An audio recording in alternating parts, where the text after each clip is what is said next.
Hi guys, Caroline here.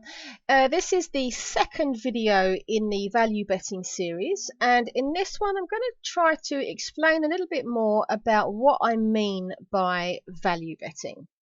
So I'm going to start off with a definition. So this is something that I've defined. It's not something you're going to find in a dictionary or anything. So I define it as simply being the practice of placing bets on sporting events in order to make a profit over the long term. So there's a few key points there. I mean, value betting, it could be done on other things, not just sports. But of course, for me, my interest has now become sports since spending so long doing match betting and trading and all that kind of stuff. The key thing, obviously, is to make a profit, and it's a long-term approach.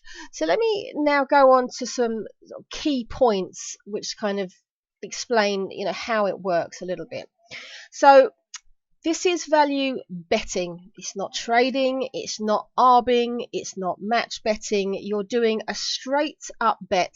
So you're just, you're betting for something to happen. So you might be betting on Manchester United to win a game against so and so. You might be betting on a golfing person to place in the top 10 or something in a tournament. You might be betting on a particular horse to place in the first three places. You might be betting on a certain number of points to be scored in a rugby match or something like that. So they're straight up bets. They can be back bets or lay bets. Now, years ago, before we had the exchanges, it'd just be straight up back bets. But now that we have exchanges such as Betfair and Smarkets and so on, we can now do lay bets as well. So that brings in a whole new load of strategies that can be used. And that's the thing with value betting, is that there are a huge range of sports and markets within those sports to bet on. So there's an awful lot of opportunities. And one of the things that I'll talk about later on in the series is the importance of having kind of a portfolio of strategies, of different things that you do in order to spread your risk. You don't want to be putting all your eggs in one basket, so to speak, because if the particular strategy doesn't work as well as you'd like, you end up losing money. Now, one really important thing to note here is that it is a long-term approach. You can make money short-term. You can place bets today and make money straight away. You can be making money this week, this month. But it doesn't always work out that way. And if you look historically at all of the data, you'll find it tends to be up and down. And I'm going to show you that in an example later on in the video. So if you're thinking about this as something that you can just make money with straight away, it isn't that. If that is what you are looking for, you want to be doing matched betting to start off with. This is something that comes later, and this is something you want to think of in terms of, I personally try to think of it as a yearly thing. How much could I possibly make this year? And also on that same note, when you start looking at the numbers, because you need to analyze everything you do, it can look small at the surface. You think, 10% ROI, that doesn't look like very much, but in actual fact that would be a very good number. And again, I'm going to show you some examples with some numbers in here to sort of clarify how that works. So the next thing I want to talk about here is the first question that probably comes to mind. Isn't it just gambling? I mean, on the surface, that is exactly what it looks like. You place a bet, you hope it wins, you hope to make profit. Looks like gambling, but it isn't. In terms of the actions that you do, the act of placing a bet on sporting event to try and make money, yeah, it's gambling.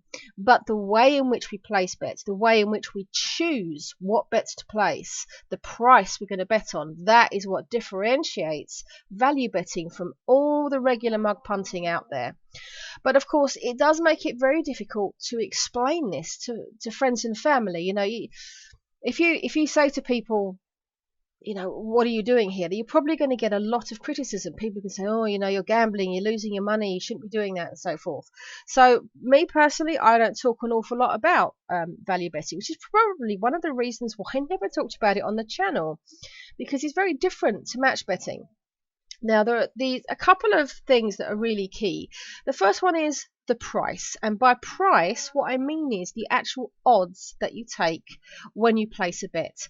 And it really is everything. It is the key to finding value. You have to pick out bets where the odds which are on offer represent good value, and that is something that I will be explaining what that means in later videos. So I'll be talking about what is value, how do you know what a value bet is, how do you find them. So those are going to be the topics of later videos. Now in the next video in this series, one thing I'm going to talk about is how the bookies make their money. Because if you understand how the bookies make their money, then we can kind of almost reverse engineer that to see, well, what about if there are weaknesses in that, which there are, and that is what we can exploit to find those value bets. So that's going to be in the next video in this series. Okay.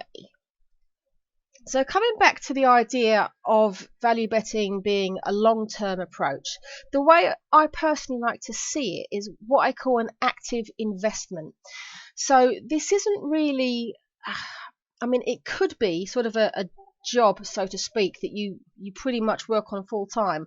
I do know of a few people that really do take this as full time, but then they are people with a massive amount of money to invest, and they bet on a huge range of things, and they put in large sums of money, and it is very, very, very active and very much a full-time thing. That's not really what I'm talking about in this series, because I don't think my audience on this channel will be interested in that. The way I see it is, personally, my own journey here is I started off with match betting in 2018. I made a nice chunk of money. I'm up at around £8,000 at the moment. So I feel like I've got that money to play with. So now I want to say, well, what can I do with it? Rather than just, spend it on a holiday, let's invest it. Now, if you think of an ordinary investment, say putting some money in a bank, there's no activity there. You don't have to do anything. You put your money in the bank, and in a year's time you get your 10p interest, which is about what it is at the moment. That is very low risk, very low activity, but very low reward. This is more of an active investment in that you have to do something. You have to place the bets. It takes a little bit of time. So me personally, I probably spend around, well, at the moment, as I'm recording this, we are towards the end of May. We've got the coronavirus pandemic going on. A lot of sports have been cancelled. So my activity with this is very low. We're probably talking 15 minutes a day. 3 or 4 months ago, I was spending probably about an hour a day doing value betting. But I was doing quite a lot more than I am now because of the way the sports is. So I see this as this active investment. Okay, so the first point here is that there is a law of large numbers. You do need to place a lot of bets, and the reason for that is something called variance, which is something I'll explain in another video. Again, it's the way that the profits go up and down all the time, and again I'll show an example of this. You cannot expect the money to simply go like this. You are not going to take you're not going to make a profit on every bet. You're not going to make a profit every week. You're not going to make a profit every month, and there's even a chance that you could have a losing year. Unlikely, but possible. So it's best to look at this as a long-term view. Personally, I like to look at blocks of 1,000 bets. You see, the more times you do something, the more it evens out that variance. One thing I see in the value betting world, especially with say tipsters, is you'll see someone promoting this tipster who's made this huge profit, and then you have a look and you say, oh, he's done 150 bets. With 150 bets, that could be nothing more than pure luck. So personally, I ignore anything like that. I like to look at strategies, or if I'm following a tipster, I want to look at their history, and I want to see at least 1,000 bets. And if there's more than that, if I can look at 5,000 bets, I'm a lot happier. So yeah, think long term, think large numbers, and that will kind of help with the mindset that's needed. So as I keep saying here, this is all about value. Now, if you find value, if you have a way to identify value in your betting, then a profit will be made, but it takes time. It takes a little bit of work.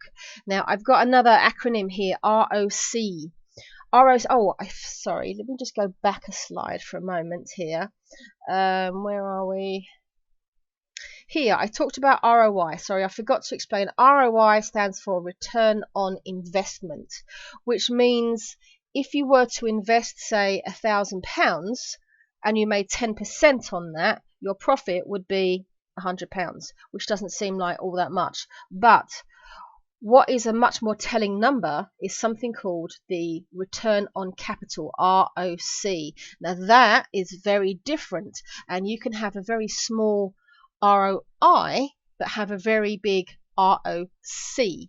And in actual fact, you can turn over your capital by 100% or even more. And there's not a lot of investments where you can do that. You certainly can't do that with a bank account. So let me now show you an example. So I'll show you the numbers first of all.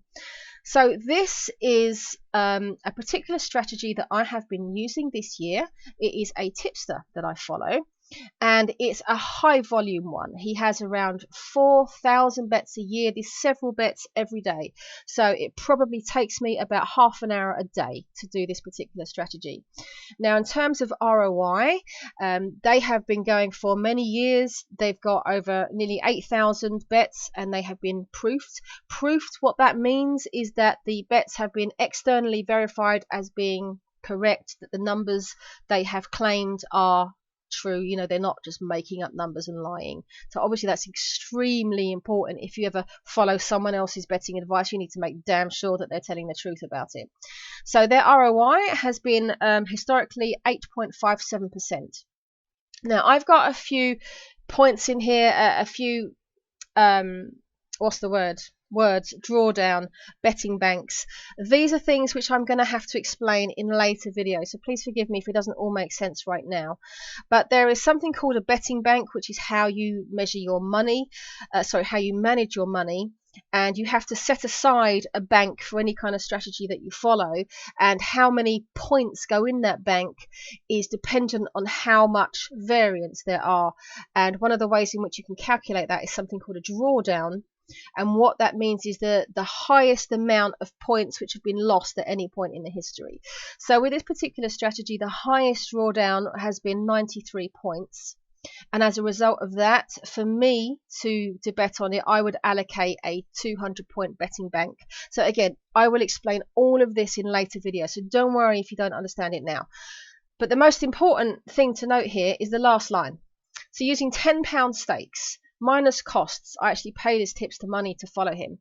I expect to see a return on capital of 153% over a period of a year. So, for example, with a 200-point betting bank, £10 stakes, what that means is I'm setting aside 200 blocks of £10. So £2,000 is set aside to bet with this particular strategy. Over the course of a year, I'm expecting a return on capital of 153%. So that is £3,000 profit. So let me show you the graph rather than just all these numbers. So this is the graph that has shown their history. Now, as you can see, this is up and down and up and down and up and down. Now, this is actually over a period of a few years. So the downs don't look like much, but in actual fact there are. The 93-point drawdown is over here on the right. I don't know if you can see my cursor here, but it's on the right hand side, that kind of steep drop, and that's when 93 points was lost. But if you have a look at the overall trend, you can see the money has been made consistently. And that is how it works. So with value betting, what you're going to want to be doing is you're going to be finding strategies like this that can make a long-term profit over time. You have to set aside money, you have to do a lot of research on this, and again, these are all topics that are going to be covered in much greater detail later on in the series. So I'm sorry this has been quite a long one. Some of these videos will be quite long, so I do want to go into real detail about all the various points I want to cover. So the next video is going to be about bookies and how they make their money, because understanding that is the key to understanding how we can steal that money back off them and turn that profit over to us. Okay, I hope you found this interesting, and thank you very much for watching.